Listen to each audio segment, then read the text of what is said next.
Seorang anak perempuan yang baru berusia 1,5 tahun meninggal di tangan ibu kandungnya sendiri di Jagakarsa, Jakarta Selatan. Korban dianiaya sang ibu yang diduga sedang mengalami depresi berat.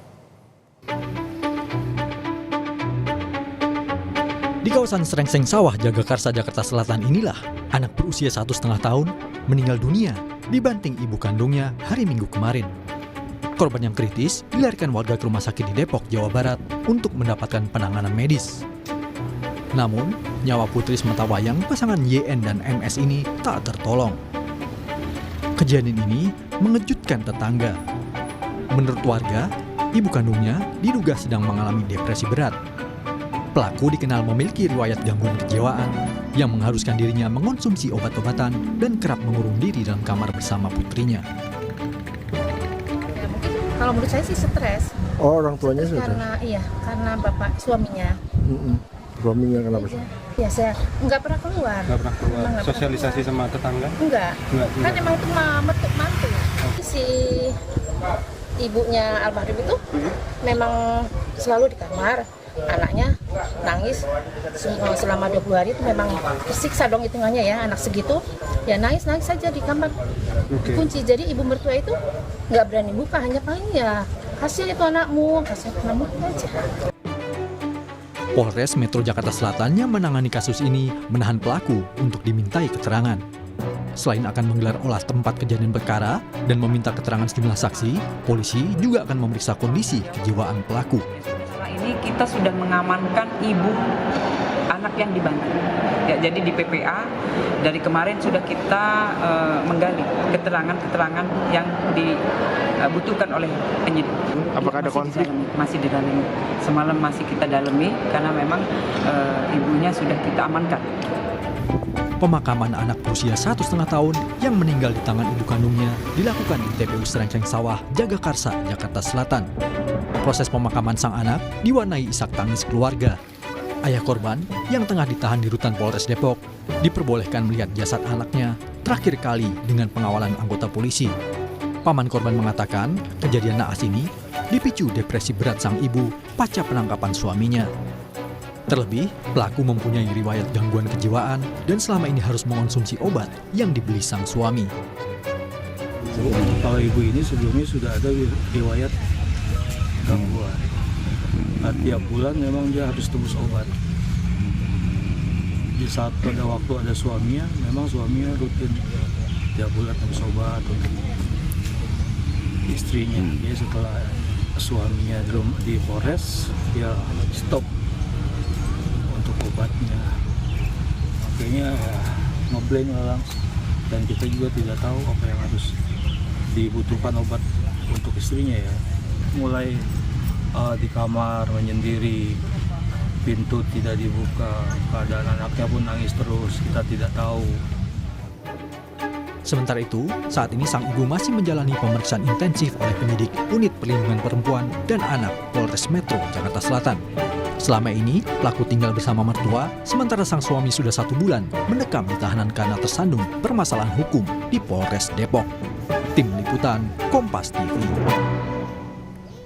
Untuk mengetahui informasi terkini, kita sapa jurnalis Kompas TV Audrey Zevanya di Polres Metro Jakarta Selatan. Audrey, hingga saat ini bagaimana perkembangan dan pemeriksaan dari penanganan kasus dugaan penganiayaan sang ibu hingga atau menewaskan anaknya sendiri yang berusia 1,5 tahun?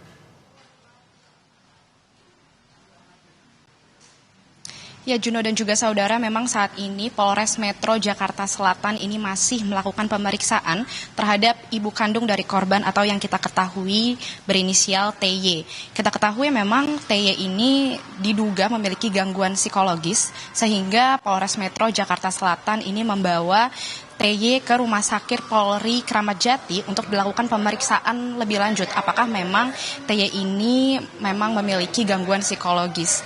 Dan berdasarkan pernyataan dari Kasih Humas Polres Metro Jakarta Selatan, AKP Nurma Dewi, tadi kami juga sudah meminta keterangan dari Nurma sendiri. Saat ini tempat kejadian sudah diamankan oleh pihak kepolisian dan memang sudah dilakukan juga olah TKP terkait kejadian tersebut. Nurma juga menyebut tim penyidik penyidik ini juga saat ini masih mencari saksi-saksi dan juga barang bukti baru yang sekiranya berkaitan dengan kejadian tersebut. Dan memang kita ketahui sebelumnya terdapat 3 orang saksi, yakni ada nenek, paman, dan juga tante dari korban. Namun memang tim penyidik di sini berusaha mencari apakah memang ada saksi lain yang sekiranya bisa dimintai keterangan terkait kejadian yang menimpa seorang balita berumur 1 tahun tersebut.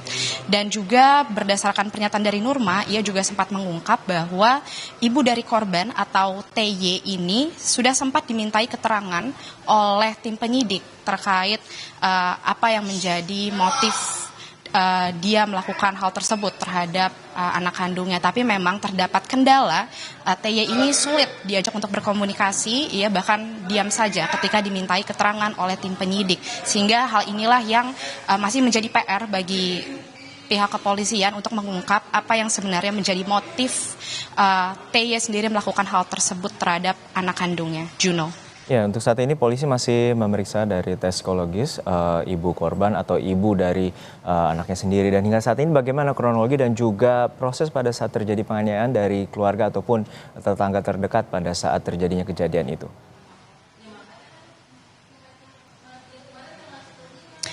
Ya, memang terkait kronologi atau kejadian, kita ketahui memang kejadian itu terjadi di teras rumah korban, di mana TY sedang bersama anaknya dan tidak disangka ia melakukan aniaya terhadap anak balitanya sendiri yang masih berumur 1 tahun tersebut.